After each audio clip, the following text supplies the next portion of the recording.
नमस्कार मित्रांनो, आज आपण पाहूयात इयत्ता 12वी मराठी युवक भारती पाठ पहिला वेगवशता. लेखक आहेत लेखक प्राचार्य शिवाजीराव भोसले. आज आपण हा पाठ पाहणार आहोत वेगवशता. वेग म्हणजे गती आणि वशता म्हणजे वशीकरण. थोडक्यात काय हिप्नोटाईज म्हणजे गतीचं वशीकरण. तर मित्रांनो, तुम्हाला काय वाटतं हा पाठ तुम्हाला 12वीला का दिला असेल? तर 12वीला साधारणतः मुलं 17-18 वर्षाची असतात. याच काळात कसं असतंय, गाड्यांचं आकर्षण असतं तुम्हाला, बरोबर आहे. 18 वर्षाचं झालं की आपण गाडी शिकतो, ड्रायव्हिंग लायसन काढतो. ही गोष्ट चांगलीच आहे, कारण इमर्जन्सीला आपल्याला गाडी येणं हे गरजेचंच आहे. परंतु बरोबर याच 12वीतच का आपल्याला हा पाठ, कारण या वयात आपल्या भारतात कसं आहे, ज्या त्या वयात जे ते शिक्षण दिलं जातं, म्हणून तुम्हाला हा बरोबर 12वीलाच पाठ दिलेला आहे. आता आपण पाहूयात लेखक प्राचार्य शिवाजीराव भोसले यांचं ओळख पाहूयात. हे नामवंत वक्ते, महाराष्ट्रातील सुप्रसिद्ध विचारवंत आणि व्यासंगी लेखक. देशात आणि विदेशात अनेक विषयांवरती व्याख्यानमाला गाजवल्या त्यांनी. पुणे येथील वसंत व्याख्यानमालेत सलग 28 वर्ष व्याख्याने दिली. कथा वक्तृत्वाची जागर, खंड 1 व 2, जीवनवेध, दीपस्तंभ, देशोदेशींचे दार्शनिक, मुक्तिगाथा महामानवाची, यक्षप्रश्न, हितगोष्टी इत्यादी ग्रंथ त्यांचे प्रकाशित आहेत. औरंगाबाद येथील डॉक्टर बाबासाहेब आंबेडकर मराठवाडा विद्यापीठाचे माजी कुलगुरू, राजर्षी शाहू महाराज पुरस्कार कोल्हापूर, श्रीमंत मालोजीराजे स्मृती पुरस्कार फलटण अशा पुरस्कारांनी ते सन्मानित होते.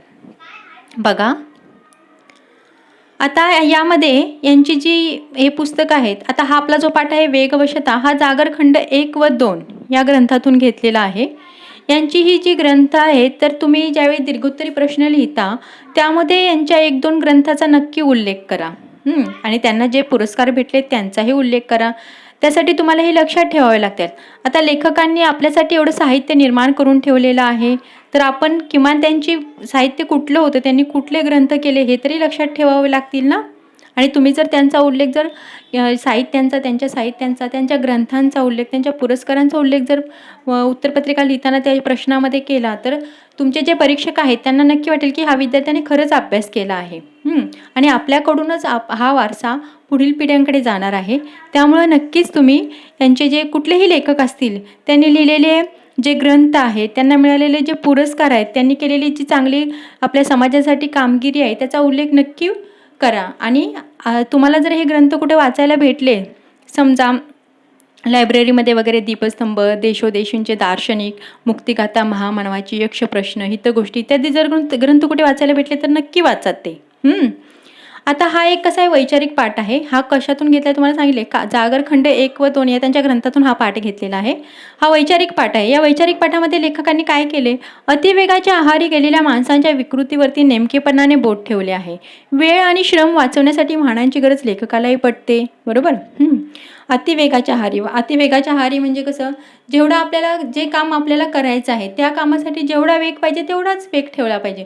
पण काही काय करतात लोक की अतिवेगाने ते काम करायला जातात. मग ही जी माणसाची विकृती आहे यावरती नेमकेपणाने बोट ठेवले आहे, म्हणजे या माणसाच्या विकृती नेमकेपणाने त्यांनी प्रकाश टाकलेला आहे. वेळ आणि श्रम वाचवण्याची वाहनांची गरज तर लेखकालाही पटते, तुम्हालाही पटते, मलाही पटते, बरोबर. वेळ आणि श्रम वाचलेच पाहिजेत. मात्र गरज नसताना खोट्या प्रतिष्ठेपायी कर्ज काढून वाहन खरेदी करण्याच्या वर्तमानकालीन मानसिकतेवरती लेखकाने प्रकाश टाकला आहे. गरज नसताना समजा आता तुमचं शाळा जवळ आहे, विद्यालय जवळ आहे, कॉलेज जवळ आहे, समजा की तुमचा दवाखाना जवळ आहे, तुमची शेती जवळ आहे, तुम्हाला गाडीची गरज नाही, तरीसुद्धा प्रतिष्ठेपायी कर्ज काढून वाहन खरेदी करणे बरोबर नाही ना, असं लेखकाचं म्हणणं आहे.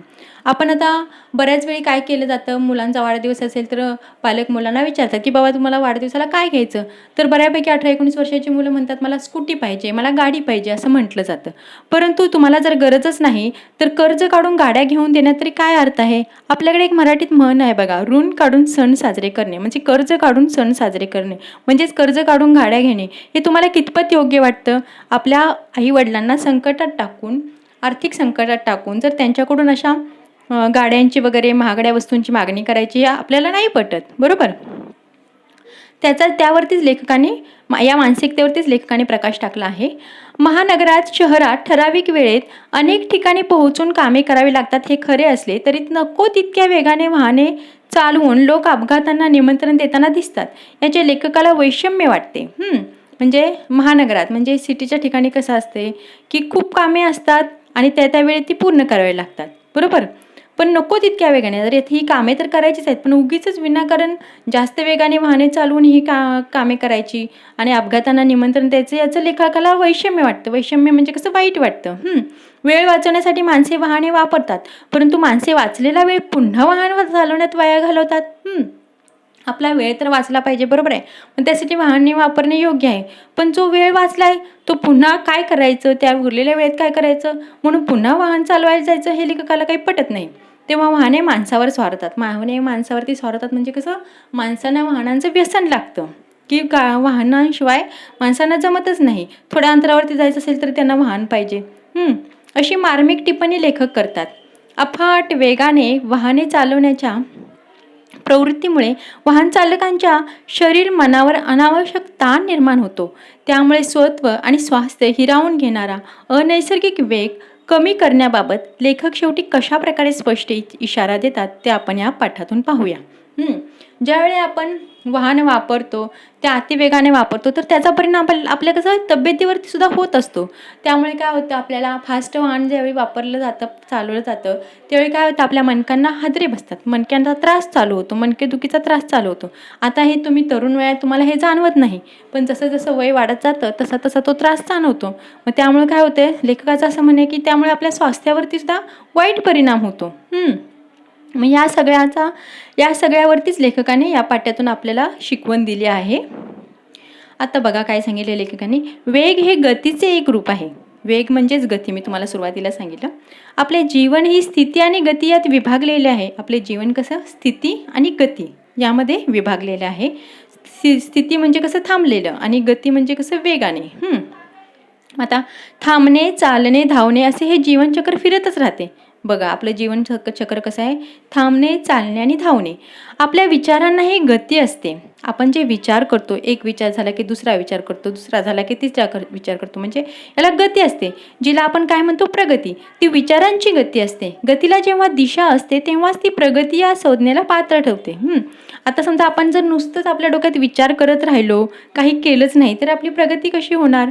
म्हणजे गतीला, त्या विचारांची जी गती असते त्या गतीला जेव्हा दिशा असते तेव्हा ती प्रगती होते. गतीला जेव्हा दिशा मिळते तेव्हा त्या प्रगतीमध्ये तिचं रूपांतर होतं, बरोबर. आणि दिशाविहीन गती ही अधोगती ठरते. दिशाविहीन म्हणजे समजा आपण जो विचार करतो, नुसतंच विचार करत बसलो, त्याला काही दिशाच नाही, तर त्याचं काय होते, तर ती दिशाविहीन गती असते. म्हणजे त्या गतीला दिशाच नाही तर ती अधोगती ठरते. अधोगती म्हणजे तिथे प्रगती होत नाही, बरोबर. मग आजच्या जीवनात विलक्षण वेगवानता आढळते. आपलं जे आजचं धकाधकीचं जीवन आहे त्याच्यामध्ये कसं आहे, विलक्षण वेगवानता म्हणजे कुठलंही काम फास्ट करायचं. रस्ते वाहनांनी व्यापलेले असतात. म्हणजे कसं, रस्त्यावरती खूप ट्रॅफिक असतं. माणसे घरात राहतात म्हणूनच अल्पकाळ तरी स्थिर असतात. जेव्हा माणसं घरात असतात तेव्हाच फक्त ती स्थिर असतात, शांत असतात, असं लेखकाचं म्हणणं आहे. एरवी काय असतं, गतिपायी अनेक अगतिक होतात. म्हणजे अगतिक म्हणजे काय, असहाय्य, केविलवाणे होतात. जेव्हा माणूस घरात असतो तेव्हा स्थिर असतो, लेखकाचं असं म्हणणं आहे. पण एरवी काय होतं, गतिपायी म्हणजे फास्ट कामं करण्याच्या नादामध्ये काय होतं, अगतिक होतात, म्हणजे असहाय्य आणि केविलवाणे होतात लोकांचं. आता बघा, अहोरात्र भरारणारी आणि थरारणारी वाहने पाहिली म्हणजे आश्चर्य वाटते. ही आली कुठून आणि आली कशी आणि कशासाठी, लेखकाने प्रश्न विचारलाय बघा. अहोरात्र भरारणारी आणि थरारणारी वाहने. अहोरात्र म्हणजे आता मुंबई पुण्यासारख्या ठिकाणी तर दिवस रात्र वाहने चालू असतात. मुंबईत पुण्यात राहणाऱ्या लोकांना माहिती आहे, गावाकडे कसं आहे 11-12च्या नंतर कशी शांतता होती, वाहनांची ये जा थांबते. परंतु सिटीत राहणारी जी लोक आहेत त्यांना माहिती आहे की रात्रभर वाहने चालू असतात. ज्यांची घरे रस्त्याच्या बाजूला आहेत त्यांना तर रात्रभर झोपच नसते, कारण रात्रभर वाहनं चालूच असतात. मग लेखक म्हणतात अशी अहोरात्र भरारणारी आणि थरारणारी वाहने आली कुठून आणि कशी. पूर्वी देशोदेशींचा इतिहास घडला. पूर्वीच्याकडे आपल्याला माहिती आहे देशोदेशींचा इतिहास घडला म्हणजे पूर्वी काय होतं, वाहने फार कमी होती. जास्तीत जास्त काय, बैलगाडी, घोडागाडी, घोडे हीच वाहने त्यावेळी असायची किंवा हत्ती. तरीही लोकांनी जगप्रवास केला, पण आजच्या एवढी अवघड वाहने कुठे दिसत नसत. तरीही त्याकाळी लोकांनी जगप्रवास केलेला आपल्याला बघितले. प्रवास वर्णने सुद्धा लिहिले आहेत लोकांनी. वास्को द गामा हा सागरी मार्गाने आपल्या भारतात आला होता, माहीतच असेल तुम्हाला. म्हणजे एवढं सगळं असून, म्हणजे त्यावेळी वाहनांची सोय नसून सुद्धा लेखकांनी ते पहिल्या प्रवासकारांनी, इतिहासकारांनी काय केलेलं आहे, जगप्रवास करून देशोदेशींचा इतिहास लिहिलेला सुद्धा आहे. पण आजच्या एवढी अवखळ वाहने कुठे दिसत नसत. आजच्यासारखी वाहने अवखळ म्हणजे काय, खट्याळ आणि उपद्रवी वाहनं आहेत, अशी कुठे दिसत नाहीत, असं लेखक म्हणतात. आता माणूस घरातून दारात आला की वाहनावर आरूढ होतो. आता आपल्याला सवय झाली, घरातून बाहेर पाऊल टाकलं की वाहनावरती जाऊन बसायचं, दुचाकीवरती जाऊन बसायचं. वेळ थोडा असतो, कामे बरीच असतात, पायी चालत ती उरकत नाहीत. जीवन हे दश दिशांना विभागलेले आहे. आता कुठलीही कामे करायचं तर कसं वेळ कमी असतो. पायी चालत ती कामे काय उरकता येत नाहीत. पायी चालत काय ती कामे उरकता येत नाहीत. म्हणजे पायाने चालून चालून काय ती कामे होत नाहीत. गाड्यांची गरज असतेच. जीवन हे कसं आहे, दश दिशांना विभागलेलं आहे. आपलं जे जीवन आहे ते 10 दिशांना विभागलं आहे. म्हणजे एक काम ह्या टोकाला तर एक काम त्या टोकाला, एक काम त्या टोकाला, असं असते. आता मुलांची शाळा एका टोकाला, आपले कार्यालय दुसऱ्या टोकाला, मंडई एका बाजूला, तर दवाखाना दुसऱ्या बाजूला, दूर कुठेतरी कुठल्या तरी दिशेला. जीवनाची ही टोके सांधणार कशी आणि जोडणार कशी, लेखक प्रश्न विचारतात. ही जीवनाची जी टोके आहे ती सांधणार कशी आणि जोडणार कशी. शेवटी गतीही घ्यावीच लागते. यासाठी काय करावं लागतं, गतीही घ्यावीच लागते. म्हणजे फास्ट कामही करावीच लागतात. यथाप्रमाण गती ही गरज आहे, पण अप्रमाण, अवास्तव आणि अनावश्यक गती ही एक विकृती आहे. यथाप्रमाण गती म्हणजे कशी आहे, आवश्यक तेवढीच गती. ही जी 4 कामं करायची आहेत त्याला जेवढी गती पाहिजे तेवढीच घ्यायला पाहिजे, असं लेखक म्हणतात. पण अप्रमाण म्हणजे कितीही, अवास्तव म्हणजे कितीही प्रमाणात असं, अनावश्यक म्हणजे गरज नसलेलं. गती ही एक कशी आहे, विकृती आहे. आपली कामे यथासांग पार पडावीत. यथासांग म्हणजे काय आहे, तर आवश्यक त्या सर्व बाजूनी आपली जी काही कामं आहेत आवश्यक त्या सर्व बाजूंनी पार पडावीत. एवढा वेग जीवनाला असावा, म्हणजे तेवढा वेग तर आपल्या जीवनाला पाहिजे. मग त्यापेक्षा अधिक वेग म्हणजे अक्षम्य आवेग म्हणावा लागेल. तो आत्मघातकी ठरतो. म्हणजे याच्यातून काय होतं, तर अपघात होण्याची शक्यता असते. आता अमेरिकेसारख्या विकसित देशात माणसे वेगाने जीवन जगतात. आपल्याला सर्वांनाच माहिती आहे, अमेरिकेसारख्या विकसित देशात कसं आहे, माणसांना वेगाने जीवन जगावंच लागतं. घरोघर दरडोई वाहन उपलब्ध असते. तिथे कसं असतं, घरोघर म्हणजे प्रत्येकाच्या घरी, किंवा दरडोई म्हणजे काय सांगितलं आहे, समजा 4 माणसं घरात असतील तर 4 वाहने त्यांच्या घरी असतातच. रस्ते कसे असतात, रुंद, सरळ, निर्विघ्न आणि एकमार्गी असतात. तेथील रस्ते कसे असतात, रुंद असतात. आपल्या इकडे छोटे छोटे रस्ते असतात आणि त्याच्यावरती वाहनच जास्त असतात. परंतु तिकडे कसं असतात, रस्ते रुंद असतात, सरळ असतात, निर्विघ्न असतात आणि एकमार्गी असतात. घरे, कार्यालये, बाजारपेठा यात निदान 100 मैलाचे किमान अंतर असते. त्यांचं कसं आहे, घरे, कार्यालय, बाजारपेठा यामध्ये 100 मैलांचं अंतर असते. मग त्यांना गाडींची गरज असतेच. जवळच्या जवळ सगळे असे सहसा नसते. आपल्यासारखं जवळजवळ असं सगळं नसतं. अंतरावरच्या गोष्टींशी जवळीक साधण्यासाठी दूरवर जावेच लागते. यातून माणसात दुरावा निर्माण होतो. तो जाचदायक आणि असह्य होऊ नये म्हणून वेगाचा आश्रय घेतला जातो आणि वेगामुळे माणसे बेफान होतात. भान हरपलं म्हणजे अस्वस्थता विरून जाते आणि वेगात एक बेहोशी असते.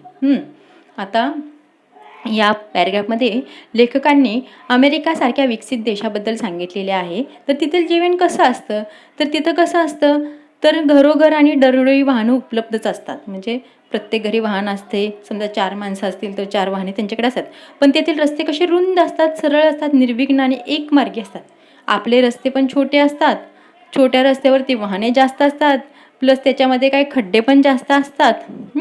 त्यामुळे तर भरपूर अपघात होतात आपल्या इथे. पण तेथील रस्ते कसे असतात, रुंद असतात, सरळ असतात, निर्विघ्न असतात आणि एकमार्गी असतात.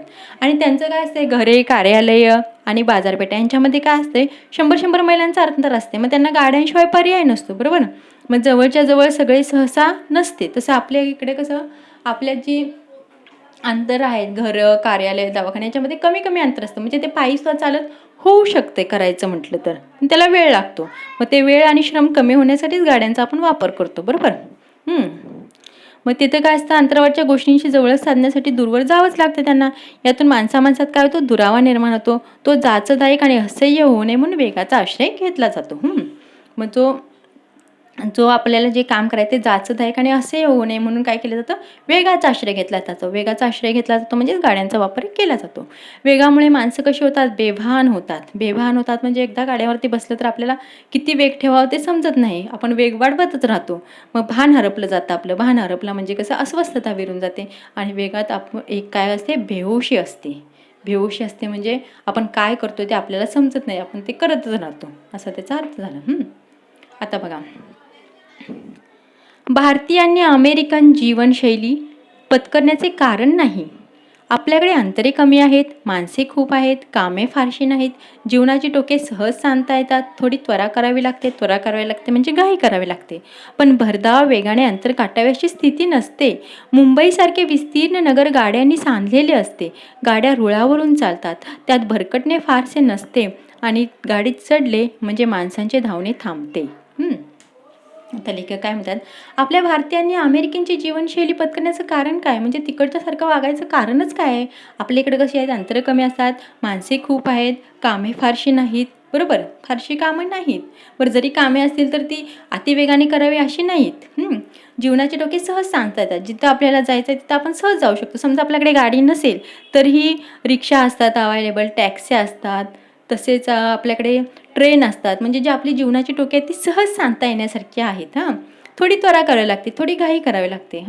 पण भरधाव वेगाने अंतर गाठावे अशी स्थिती नसते. पण भरधाव वेगानेच केली पाहिजेत कामे अशी आपल्याकडे परिस्थिती नाही आहे. मुंबईसारखे विस्तीर्ण नगर गाड्यांनी सांधलेले असते.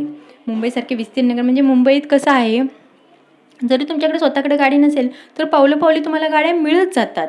पैसे पे करावे लागतात, परंतु पावलोपावली ती तुम्हाला मिळत जातात. म्हणजे तुमची कामे सहज होण्यासारखी असतात. आता गाड्या रुळावरून चालतात याचा अर्थ काय, रेल्वे घेतली आहे त्या लेखकाने. रुळावरून चालतात, त्यात भरकटणे फारसे नसते. तुम्ही एकदा जर ट्रेनमध्ये चढला तर ती ट्रेन तिचं काम करत राहते. तुम्हाला जिथं पोचवायचं तिथं पोचवते. तिथं तुम्हाला स्वतःहून काय करायची गरज नाही आहे. मग त्यात भरकटणे असे फार नसते.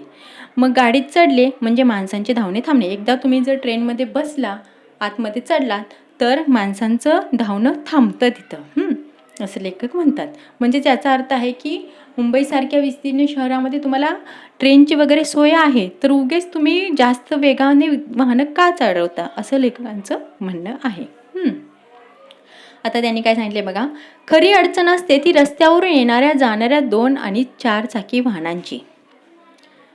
काय होतं, आता बऱ्यापैकी सगळ्यांच्याकडे घरोघरी गाड्या असतात. मग त्यामुळे काय झालं, ट्रॅफिक खूप वाढलेलं आहे.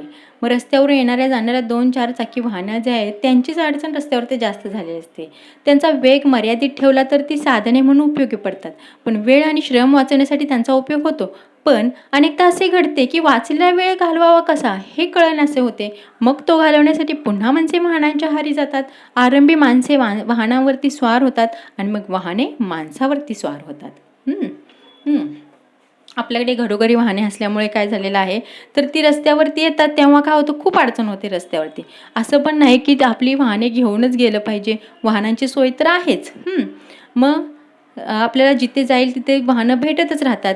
मग त्यांचा वेग कसा मर्यादित ठेवला तर ती साधने म्हणून उपयोग पडतात. जरी आपल्याकडे वाहन आहे तर त्याचा वेग कसा मर्यादित ठेवला गेला पाहिजे, तर ती साधने म्हणून आपण उपयोग त्याचा करू शकतो. पण उगीचच जास्त वेगाने वाहने चालवणे ह्याला काही अर्थ नाही.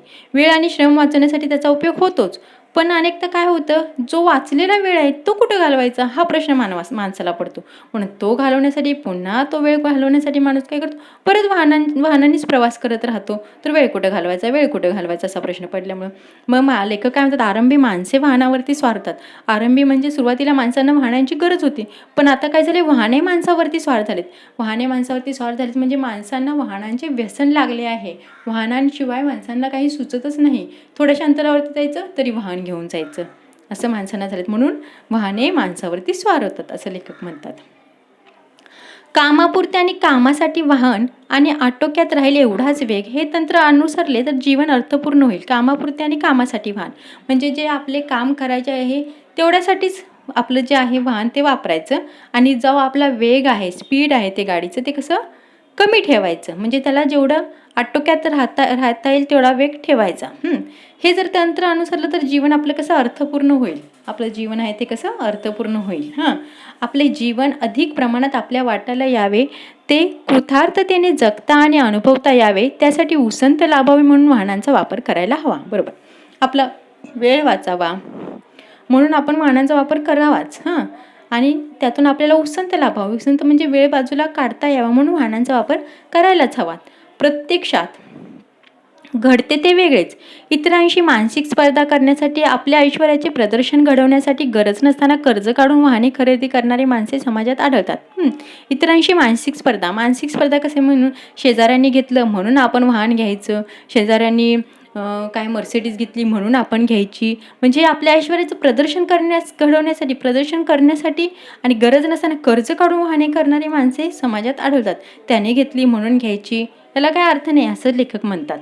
कोणतेही महत्त्वाचे काम नसताना पत्नीला मागच्या बाजूला बसवून आधुनिक दुचाकीने सहज फेरफटका मारून आले म्हणजे अनेकांना बरे वाटते.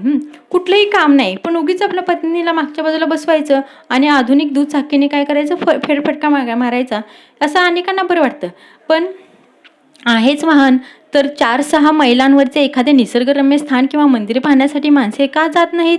जर तुमच्याकडे वाहन आहेच तर एखादं निसर्गरम्य स्थान किंवा मंदिर पाहण्यासाठी तुम्ही जावा ना, असं लेखकांचं म्हणणं आहे. तर लेखक कुठे जातात ही लोक? एखादा लक्ष्मी रोड, महात्मा गांधी मार्ग, जंगली महाराज रस्ताच का पसंत केला जातो? आता हे जे रोड सांगितले आहेत तर हे सर्व पुण्यातील रोड आहेत. बघा, लेखकांनी इथं सांगितलेले आहेत कुठले, तर लक्ष्मी रोड, महात्मा गांधी मार्ग, जंगली महाराज रस्ता, हे सगळे कसे आहेत? पुण्यातले आहेत. देहू, आळंदी, सिंहगड हे पुण्यातले रोड आहेत तर इथेच लोक जातात. मग त्यांचं म्हणणं आहे देहू, आळंदी, सिंहगड, बनेश्वर, विठ्ठलवाडीकडचे रस्ते का दिसत नाहीत त्यांना? देहू, आळंदी हे सुद्धा पुण्यातलीच ह्याची ठिकाणं आहेत. कशाची? आपली देवस्थानं आहेत, तर तिथं लोक का जात नाहीत असं लेखकांचं म्हणणं आहे. जिथं गर्दी जास्त वाहनांची तिथंच जातात. लक्ष्मी रोड, महात्मा गांधी मार्ग, जंगली महाराज रस्ते हे का पसंत केले जातात? तुम्हाला वेळच घालवायचा आहे तर तुम्ही एखाद्या निसर्गरम्य ठिकाणी जावा, एखाद्या देवदर्शनाला जावा, असं लेखकाचं म्हणणं आहे. वाई, सातारा, फलटण, कराड अशा गावी वाहनांची एवढी निकड आहे का? वाई, सातारा, फलटण, कराड ही जी गावं आहेत तिथं वाहनांची एवढी गरज आहे का? शेतमळ्यात जायचे असेल तर तातडीचा भाग म्हणून कधीतरी वाहन लागेल. आपले वाहने गावाबाहेर होत असेल तर वाहनांचा उपयोग होईल, पण सहज आणि सुखाने येणे जाणे सोडून वेगाने येरझारा कशासाठी घालायच्या? बरोबर आहे. आता आपली शेतीवाडी असते तिथं आपण चालतही जाऊ शकतो किंवा बैलगाडी घेऊन जाऊ शकतो.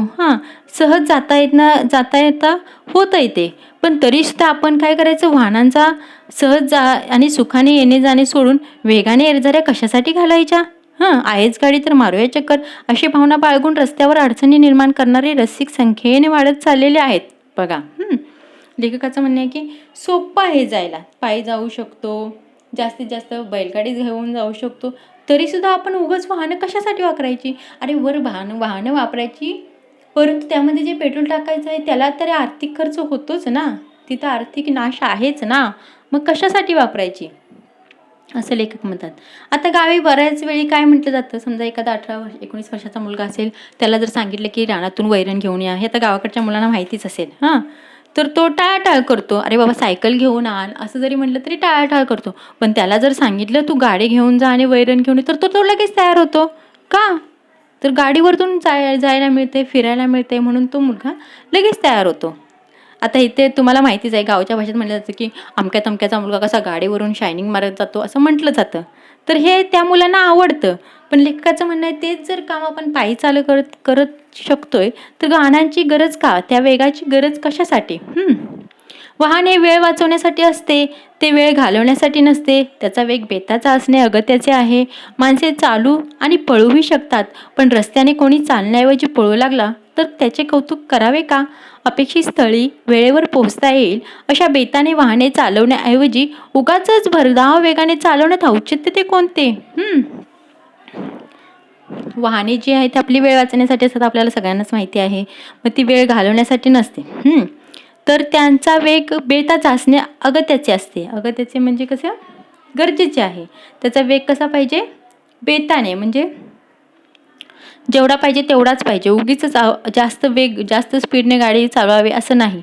माणसे चालू आणि पळवू शकतात, माणसे चालवूही शकतात, पळवूही शकतात. पण रस्त्याने कोणी चालण्याऐवजी पळवू लागला तर त्याचे कौतुक करावे का? हां, जिथं चालायची गरज आहे तिथंच जर माणूस कोणी पळवू लागला तर त्याचं कौतुक कशासाठी करायचं? अपेक्षित स्थळी वेळेवर पोहोचता येईल अशी बेताने वाहने चालवण्याऐवजी उगाचच भरधाव वेगाने चालवण्यात औचित्य कोणते? जिथं जायचं आहे तिथं जर जेवढा वेग नॉर्मल ठेवून आपल्याला जाता येईल तेवढ्यात पोहोचता येतं, तर जास्त वेगाने वाहन कशासाठी चालवायचं? वाहनांचा वेग वाढला म्हणजे त्यांच्यावरचा ताबा कमी होतो. पुढचे वाहन मागे टाकून पुढे जाण्याच्या हव्यासामुळे अनेक अपघात होतात. वाहनांचा जेव्हा वेग वाढला जातो तेव्हा त्याचा ताबा कमी होतो, म्हणजे त्यावरती आपण ताबा ठेवू शकत नाही. जेव्हा वेग वाढतो ना तेव्हा आपण ताबा ठेवू शकत नाहीत. मग पुढचे वाहन जे आपल्या पुढे जे वाहन झाले त्याला मागे टाकण्याचा याच्यामध्ये काय आनंद आहे तुम्हाला, असं लेखक म्हणतात. मग त्यामुळे काय होतात, अनेक अपघात होतात. रात्रीच्या वेळी विलक्षण वेगाने धावणारी गाडी ही रातराणी म्हटली जाते. रातराणी म्हणजे आपल्या गावची ST असते लाल कलरची, तिला रातराणी म्हटलं जातं. मग रात्रीच्या वेळी विलक्षण वेगाने धावणारी गाडी ही रातराणी म्हटली जाते. रात्री भरधाव वेगाने प्रवास करून पार पाडावी एवढी महत्त्वाची कामे दरवेळी असतात का? म्हणजे रात्री खूप वेगाने गाड्या चालवायच्या एवढी महत्त्वाची तुमची कामे आहेत का तरी, असं लेखक म्हणतात. वाहनांचा वेग अनिवार्य झाला तर चित्ताची व्यग्रता वाढते. अनिवार्य म्हणजे काय? अतिशय झाला, वाहनांचा वेग जर जास्त झाला तर चित्ताची व्यग्रता वाढते. आणि डोळ्यावर, मनावर, शरीरावर ताण पडतो, म्हणजे आपलं कॉन्सन्ट्रेशन होत नाही त्यामुळे जर वेग जास्त झाला तर गाडीचा. मग त्याचा परिणाम काय होतं? डोळ्यावरती, मनावरती, शरीरावरही ताण पडतो. शरीरभर अनावश्यक स्पंदने निर्माण होतात. हादरे बसून मज्जातंतू आणि मणके कमकुवत होतात. आपल्या जे पाठीचे मणके आहेत ते कसे कमकुवत होतात, हादरे बसले जातात. त्यामुळे कमरेची आणि पाठीची दुखणी ही वाहनधारकांची व्यथा असते.